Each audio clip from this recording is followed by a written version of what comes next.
Now hear me. I'm not here to preach at y'all, but I want to tell you what my faith teaches me.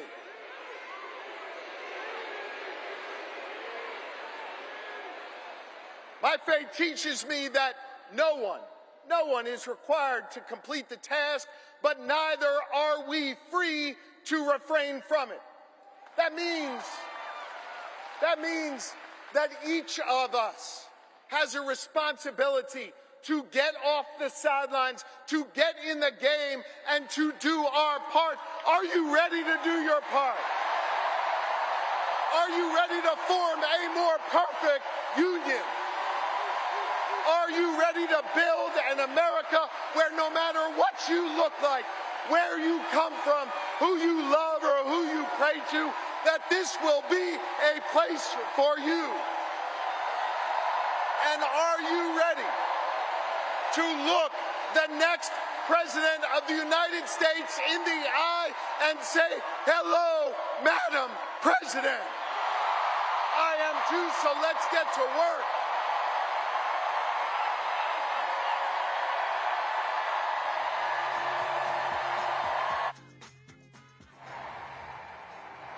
Leslie Sanchez and Chuck Rocha. Leslie is a CBS News political analyst and Republican strategist. Chuck is a Democratic strategist who was a senior advisor for Bernie Sanders' 2020 presidential campaign. And Chuck, I want to start very briefly with you. I mean, what's going through your mind as you just watch that? You know, if that was the warm-up act, what does that mean for the main attraction? I think it tells you that we have a plethora of great talent in the Democratic Party. If that guy didn't get picked to be the VP, it just shows you how deep our bench really is. And, you know, Governor Shapiro is a great public speaker. He's a great politician. People forget that he served as the Attorney General for years, that him and Vice President Harris have been great friends. I think that he's going to be great out on the stump, and he's going to work very hard to deliver Pennsylvania for the Democratic Party. And I'm excited, and you can see how everybody in Philly is pumped up and ready to go. And Leslie, to you, I mean, as you watch Governor Shapiro and as you've seen reaction throughout the day to Governor Walz being selected as the pick, I mean, how are Republicans processing this? I think Republicans are really excited about the contrast. I thought that was a rousing speech. I don't think you can deny that. He started talking about his faith. He talked about, the Commonwealth of Pennsylvania. But what he didn't talk about is really the cost that you pay for these kind of euphoric liberal policies that we're starting to see in what would be a new Harris administration. And I think that's what Republicans are trying to pin down. They point to the fact that on her website, there is no platform, that she still is a projection of what all of these voters, and I would say Republican or Democrat, want them to be. But it's fundamentally when you see those policies in action, that and the practicality of it is where Republicans are focused. Open borders leads to sanctuary cities. Decriminalizing illegal immigrants leads to health care, for example, in Minnesota for undocumented aliens, and all the cost of social services and the pressure it places on these communities. Those are the types of stories Republicans are ready to tell. And Chuck, very briefly, as we wait our first images of the vice president and her new running mate, Governor Walz, what do you think he brings to the ticket? He brings a guy that served in our National Guard since he was 17 years old. He's a high school football coach. He was a high school teacher. He is mid-America, Midwestern, white dad. And that's exactly what you want as a vice president pick for this election. You have to win Pennsylvania, Wisconsin, Michigan before we can win Georgia, Arizona, and Nevada. And that's why this was a very, very intentional move to make sure that there was somebody on the ticket that could go into union halls with auto workers in Detroit, with steel workers in Pennsylvania, and pick up a fishing rod in Wisconsin and have a campaign trail that goes through fishing lodges and the outdoors as well. So you get the total package there. And I think that's why you're going to see every part of America covered on this ticket.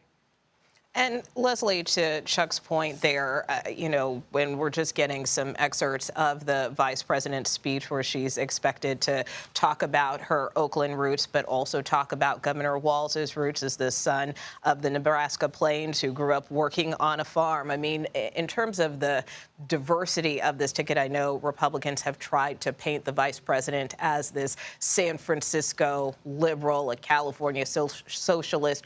Are those arguments going to continue to work? I think so. I think so, especially when you're talking about independent voters. You've already seen that Trump, in some cases, is about 9 percentage points above, in support with independent voters, because I like the Maya Angelou line. The first time someone shows you who they are, believe them. I don't think you can have a career, a 2-decade career as Kamala Harris, and then all of a sudden overnight have a completely different identity.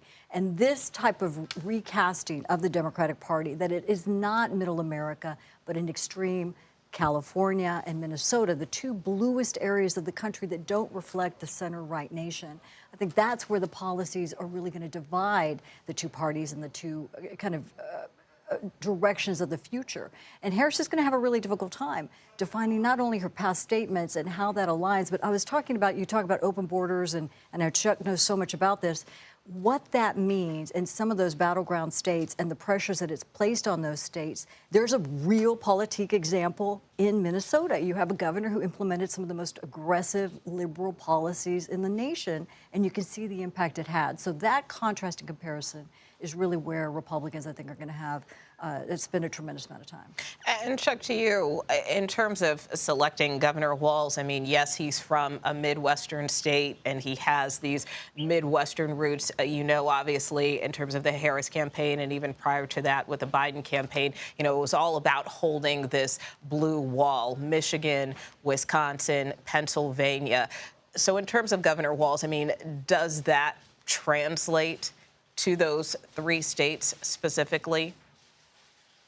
Yeah, and it's a great question. And you'll have to realize that presidential campaigns are different than your local congressional race or your local Senate race. If you care about a particular issue in the presidential race, 95% of all of those people have already made up their mind. They know who they're going to vote for. They're going to vote for Harris or they're going to vote for Trump. What you've seen is this is an injection of energy into a campaign where the folks in the middle, if they really care about a particular issue, have already made up their mind. This comes down to trust and popularity. Folks like to push back all the time and like, Chuck, let me see your policy book on this, or let me tell you about this. Donald Trump got elected because he had a red hat that said, I'm going to make America great again. He didn't have any nuanced great policies, just like lots of folks who didn't have great policies got elected. Because at the end of the day, voters in America want to know, are you going to make my life better? And do I trust you to do that? And have you built up the trust to actually get my vote? It's not like the local congressional election. And to your point about these Midwestern states,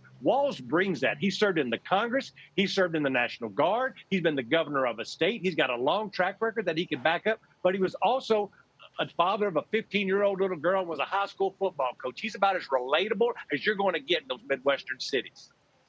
Leslie, how do you respond to that?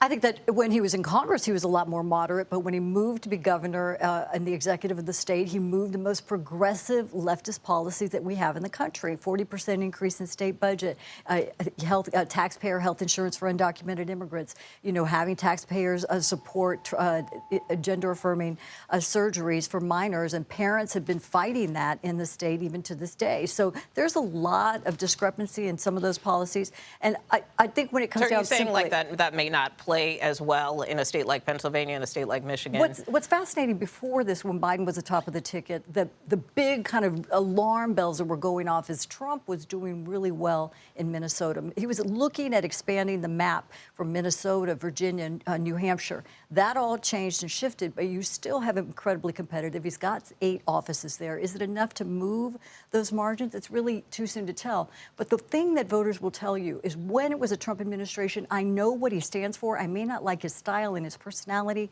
but I had money and I don't have money now. I mean, it's pretty basic in terms of how people talk about it. They talk about freedoms in that speech, and we all want our freedoms, but they had freedom to have financial security, freedom to be able to take care of their parents, freedom to be able to be empowered in the schools, and now parents feel like they're fighting back. And a lot of those COVID restrictions that you saw in Minnesota, that's going to be coming back in ads as well. He had some of the most draconian measures to stop business and really put a hindrance in closing schools.